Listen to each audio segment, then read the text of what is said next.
Hello बच्चों, let's see this question. The question says why adsorption is always exothermic. So इस question में हमें बताना है कि adsorption जो है वो हमेशा exothermic क्यों होती है.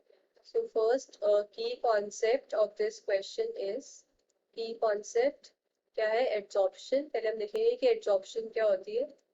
Adsorption.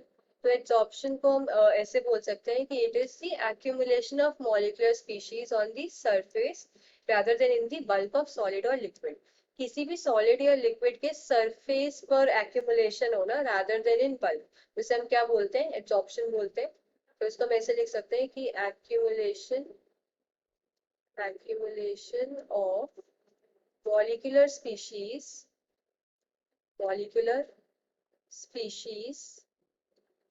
ऑन द सरफेस पे rather than in bulk rather than in the bulk of solid in the bulk of solid or liquid.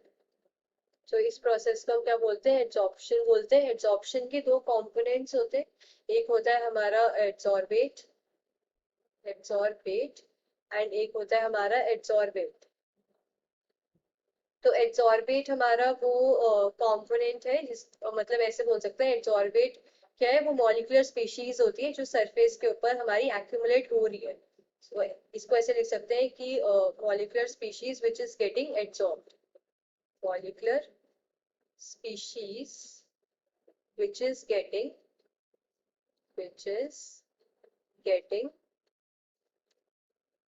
adsorbed.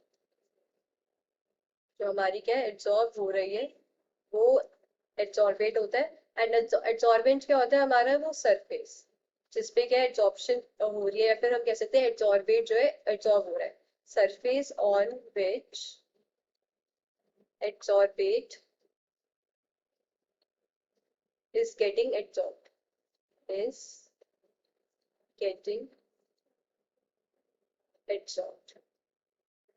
अब जो हमारी जो सरफेस पार्टिकल्स होते हैं ये एक्टिव होते हैं. यानी ये ना ट्राई करते हैं कि अपने ऊपर जो मॉलिक्यूल्स है एटम्स है इसको एड्सॉर्ब करा ले ताकि ये स्टेबल हो जाए. तो जब ये मॉलिक्यूल्स एड्सॉर्ब हो जाते हैं सरफेस पे तो एनर्जी रिलीज होती है. तो इसको हम ऐसे लिख सकते हैं कि during adsorption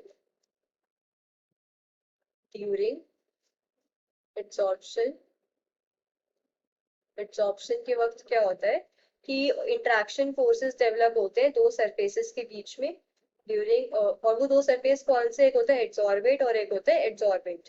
so during adsorption there is a development of forces development of interaction forces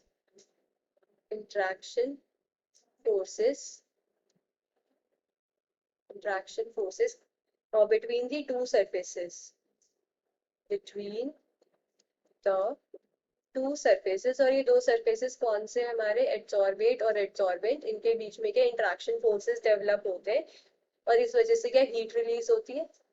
thereby heat is released during the development of forces during the development of forces.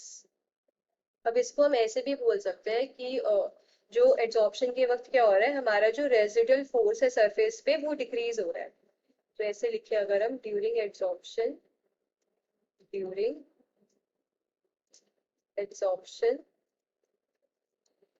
there is a decrease of residual forces. There is a decrease of residual forces on the surface. Forces on the surface पे decrease हो रहा है तो क्या surface energy decrease हो रही है. That is there is decrease in surface energy और वो सरफेस एनर्जी के हीट की फॉर्म में दिखती है हमें. That is there is decrease in surface energy. There is decrease in surface energy. Surface energy decrease हो रही है हमारी, जो कि हीट की फॉर्म में हमें दिखती है, which appears as heat, which appears as heat. तो हम क्या बोल सकते हैं कि एब्जॉर्प्शन के हमेशा एक्सोथर्मिक प्रोसेस है, जहाँ पे जो डेल एच ऑफ एब्जॉर्प्शन है वो हमेशा नेगेटिव है, क्योंकि हमारी एनर्जी के रिलीज हो रही है. So we can write it as absorption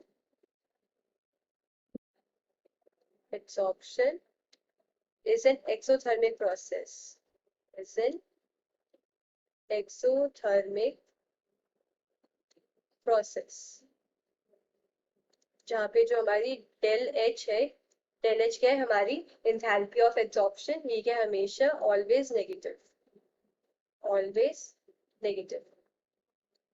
so बोल सकते हैं क्या ये एक एक्सोथर्मिक प्रोसेस है. So hope you understood this well. Best of luck.